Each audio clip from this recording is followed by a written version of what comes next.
YouTube, welcome back to my games of Kerbal Space Program. This is the noob tutorial with me, SSJGazhan99. I am a noob, but there you go. Now, in the last episode, I basically bought the stabilizer set, which is obviously gives you struts and the stack enhancers and the stack decouplers and the tri decoupler. Right, so today's missions are actually going to be the ones that I've been having problems with for a while. The RT10 solid fuel boosters in flight over Kerbal, and the double T70 radial decouplers in flight over Kerbal. Now, I've been fiddling around with this for how long now? Let's have a look. What time is it now? It's about 2:30, probably about for half an hour, trying to figure out exactly how this works. I have been increasing, decreasing throttles, you know, doing all sorts of funky shenanigans to try and figure out how this damn thing works. Finally, I've got it working. Right, this is my spacecraft. This is spacecraft 9B. It's just a basic standard pod with four parachutes, loads of batteries because it does run out of electrical power extremely quickly because I've got the inline enhancer to keep the SAS in check. I need to be able to decouple all of this stuff. Right, so how have I done this one? Quite simple. It's a nice big Rockermax engine at the bottom. Burn that till full throttle. Make sure you have these separated because you need to activate this at 8,100 meters or 8,050 meters for it to engage the quest. I've done it a few times and it's been perfectly fine. I'll show you the setup for that one as well. I put 4 of these on here just in case there's any reason why it doesn't go off. Make sure you put on your Kerbal Space Engineer or your Kerbal Engineer.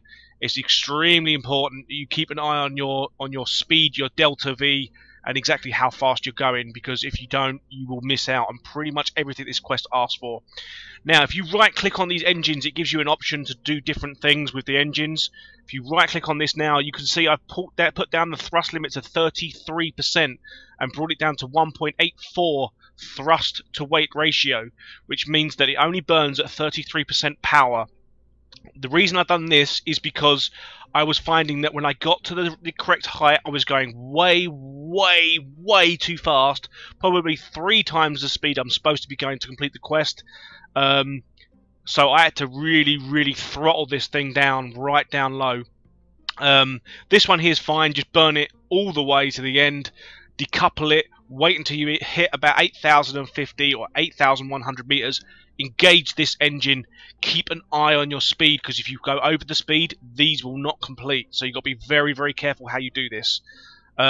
So nice and simple. It's not exactly that difficult to put on. Inline stabilizers, a couple of decouplers, you know, the main radial decouplers, the main engine in between, the big Rockermax at the bottom, and away you go. So if you want to look at that, it's basically to test the things in flight, the decouplers in flight, and we are ready to go. As always, when you start a mission, press that most important T button to make sure that the computer controls your ascent. Keep an eye on your apparatus and keep an eye on your delta V and speed. Now, I'm not too sure if they actually have a speed indicator here. I don't know. I can't see one, but there you go. 2 seconds.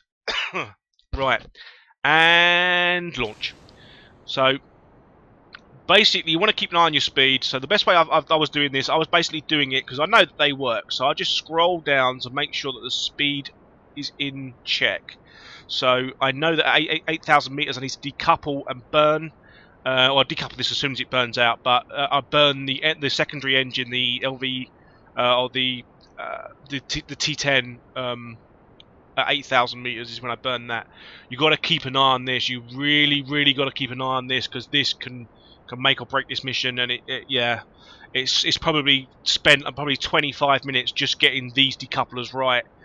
Getting this to burn at the right time wasn't that difficult after thinking about it and really sort of trying to work out how to get this to work. So you just decouple that, wait until you hit 8,100, activate that, and that's mission complete. So as you can see, test that is complete. Now I'm just going to turn over a little bit. We need to keep an eye on our apparatus to make sure it's going right. We're just fine on this one with 202, so we're going just at the right amount of speed.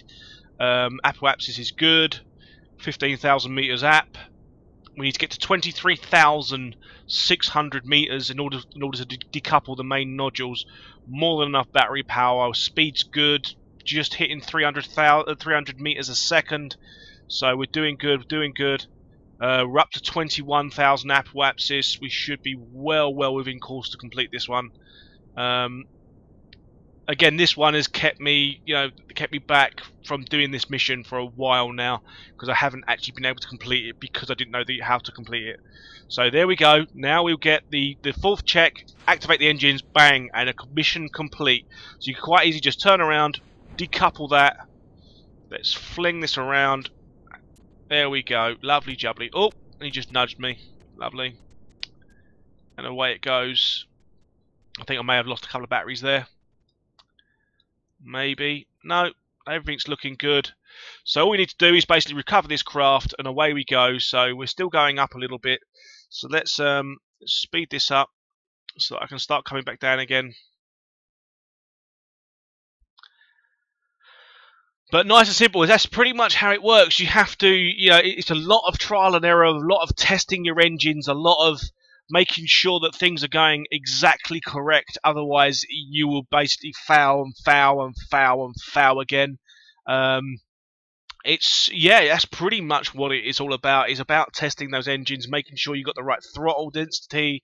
All of that has to be exactly correct. Otherwise, as you see there, on my previous trials, I was going at like 50% burn, 45% burn, 40% burn, 35%, even 35% burn. You were still going too fast to actually decouple those TT70 radials, and they basically just nothing would actually happen. You'd just burn up, or you just burn over the speed. So put it at 33%. It seemed to just about fit in just right. I don't know why I went to 33%, to be honest. It was just a decision that I made at the last minute. I was like, you know what, 30%, it might not be enough boost to get me into the air. So I was finding that 35%, even though I was going up very slowly. But once I've reached a certain point, I was burning so hard, I was just going too fast through the atmosphere. And that's pretty much the problem I was having. So 33% was just perfect. If you get it just right, get to about 24,000 meters, cut it, then you'll complete this quest quite quickly, to be honest. So I'm extremely pleased to get this one, because the thing is I'll show you at the end of this video the next set of quests that are coming up. A lot of them are in flight and at splashdown.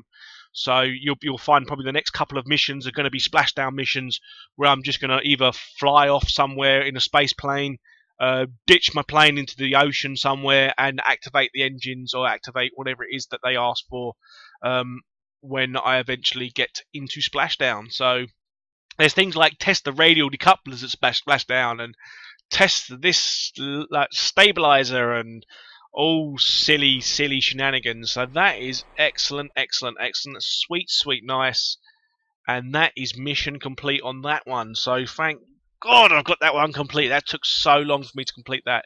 It's crazy. So no science gathered from the actual thingamabob, but science gathered from completing the quests and the missions.